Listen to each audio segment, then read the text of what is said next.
అసలు ఖమ్మం వెలుగుమట్లలో ఉన్న భూదాన్ భూమి విస్తీర్ణం ఎంత? ప్రభుత్వం కావాలనే భూదాన్ భూమి విస్తీర్ణాన్ని తగ్గించి చూపిస్తోందా? అధికారులు ఎందుకు మౌనంగా ఉంటున్నారు? అదంతా భూదాన్ భూమి అయితే ప్రైవేటు వ్యక్తులు ఎలా రికార్డులోకి వచ్చారు? వెలుగుమట్ల భూదాన్ యజ్ఞ బోర్డు భూముల వివాదం అంతుచిక్కని బేతాల ప్రశ్నగానే మిగిలిపోతోందా?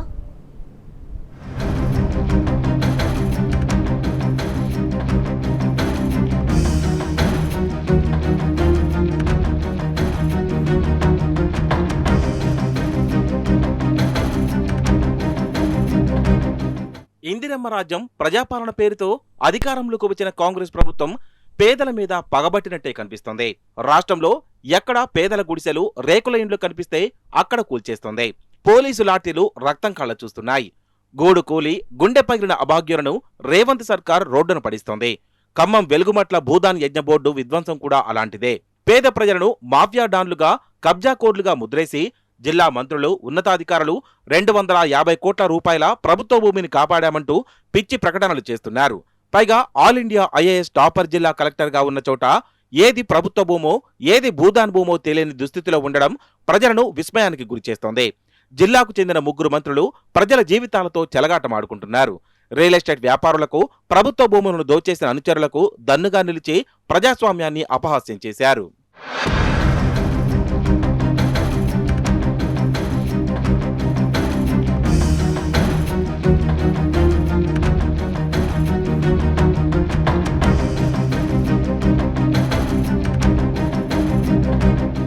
దేశవ్యాప్తంగా సంచలనం సృష్టించిన ఖమ్మం వెలుగుమట్ల భూదాన్ భూముల కూల్చివేతల వెనుక ఓ పెద్ద కథే ఉంది.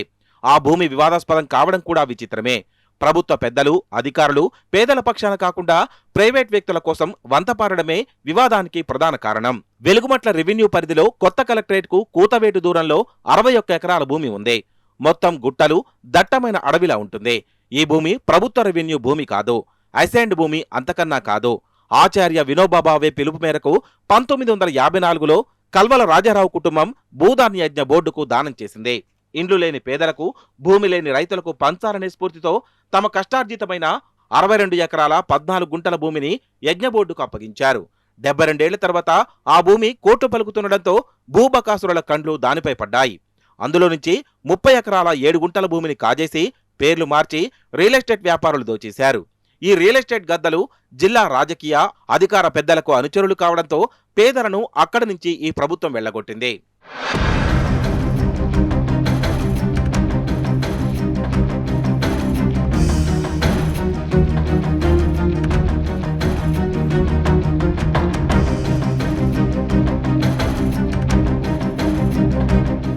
తెలంగాణ కాసరా పహానీ రికార్డుల ప్రకారం 1984-85 వరకు వెలుగుమట్లలో సర్వే నెంబర్ 147లో 20.66 ఎకరాలు, 148లో 22.94 ఎకరాలు, 149లో 18.56 ఎకరాలు వినోబా భావే భూదాన్ యజ్ఞ బోర్డు పరిధిలో ఉన్నట్లు సాక్షాత్తు ప్రభుత్వ రికార్డులే చెప్తున్నాయి. మరి 1984 తర్వాత ఈ 31.7 ఎకరాల భూమి ఏమైంది? భూదాన్ పేరు ఎలా మారిపోయింది? జిల్లా కలెక్టర్ ప్రకటించిన 31.7 ఎకరాలు 250 కోట్ల విలువ కలిగిందని చెప్తున్నారు. మరి మిగిలిన 31 ఎకరాలు, అదే 250 కోట్ల విలువైన భూమి ఏమైంది? కాంగ్రెస్ మంత్రులు, వారి అనుచరులు కబ్జా చేశారా? భూదాన్ బోర్డు పెద్దలు కూడా అది తమ భూమేనని ప్రకటించారు.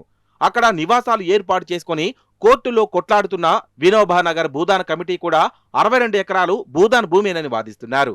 అంత విలువైన భూమి ప్రైవేట్ చేతుల్లోకి వెళ్తుంటే మంత్రులు, కలెక్టర్ మాత్రం భూదాన్ భూమి 31 ఎకరాలే అని చెప్పడంలో ఆంతర్యమేంటని జనం ప్రశ్నిస్తున్నారు.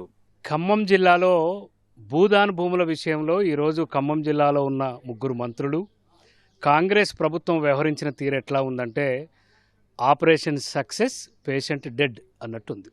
వాళ్లకు అనేక గందరగోళాల మధ్యన వాళ్ళు వ్యవహరిస్తూ ఉన్నారు. వివిధ భూదాన్ భూములను భూమి లేని పేదలకు పంచడం జరిగింది. అదేవిధంగా 1993లో మళ్ళొక్కసారి 6 ఎకరాలను పంచిళ్ళు. ఆ విధంగా మొత్తం 38 ఎకరాల 7 గుంటలు భూమి లేని పేదలకు భూదాన యజ్ఞ బోర్డు పంచడం జరిగింది.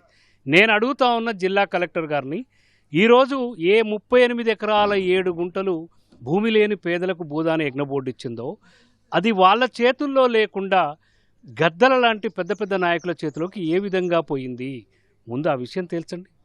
అదేవిధంగా భూదాన యజ్ఞ బోర్డు 100 గజాలు చొప్పున భూమి లేని పేదలకు ఇచ్చింది. నేను అడుగుతున్నది ఏమిటంటే, భూదాన యజ్ఞ బోర్డు చట్ట ప్రకారం వాళ్ళ భూములను భూమి లేని పేదలకు ఇచ్చినప్పుడు మీరు వారిచ్చిన ఏదైతే ప్రొసీడింగ్స్ ఉన్నాయో వాటిని మీరు గౌరవిస్తారా లేదా? ఖాళీ చేపడానికి మీరెవరు? 100 గజాలు వాళ్ళు ఇచ్చినప్పుడు వాళ్ళను ఖాళీ చేపించి ఇవాళ మీరు 70 గజాలకే పరిమితం చేయడానికి మీకు హక్కు ఎక్కడిది చట్ట ప్రకారం అని చెప్పి అడుగుతాను. వెలుగుమట్ల భూదాన్ భూముల కూల్చివేతలపై ప్రభుత్వం డైలమాలో పడిన వేళ ఖమ్మం కలెక్టర్ ఇచ్చిన ప్రకటన మరింత గందరగోళానికి గురిచేసింది. భూదాన్ భూమి 31.07 ఎకరాలు మాత్రమేనని కలెక్టర్ అనుదీప్ స్పష్టం చేశారు. అదే కలెక్టర్ మరో మాట కూడా స్పష్టం చేశారు. 31 ఎకరాల భూమిలో 5 ఎకరాలు కేజీవీబీ పాఠశాలకు, మరో 5 ఎకరాల భూమిని ఏకలవ్య పాఠశాలకు కేటాయించినట్లు చెప్పారు.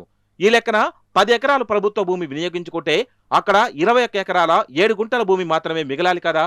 మరి 31 ఎకరాలు పేదల కబ్జాలో ఉన్నట్లు బాధ్యత గల కలెక్టర్ ఎలా ప్రకటిస్తారు? పైగా దాని విలువ కూడా కలెక్టరే నిర్ణయించి 250 కోట్లని చెప్పడంతో మర్మమేంటి? ఇదిగాక ప్రొహిబిటెడ్ ల్యాండ్స్ రికార్డుల ప్రకారం వెలుగుమట్లలో భూదాన్ భూములు 25.4 ఎకరాల భూమి ఉందని మరో కొత్త లెక్క చెప్తున్నారు. మరి మిగిలిన 5.6 ఎకరాలు ఎట్టిపోయింది? ఈ ప్రశ్నకు జిల్లాకు చెందిన 3 మంత్రులు నోరు విప్పలేదు. కలెక్టర్ సమాధానం చెప్పలేదు. ఎంతసేపు పేదలను భూమాఫియా అని కబ్జాకోరులని ఆరోపించి తన్ని తరిమేశారు. వారి రక్తం కళ్ళ చూశారే తప్ప వాస్తవాలు బయట పెట్టలేదు.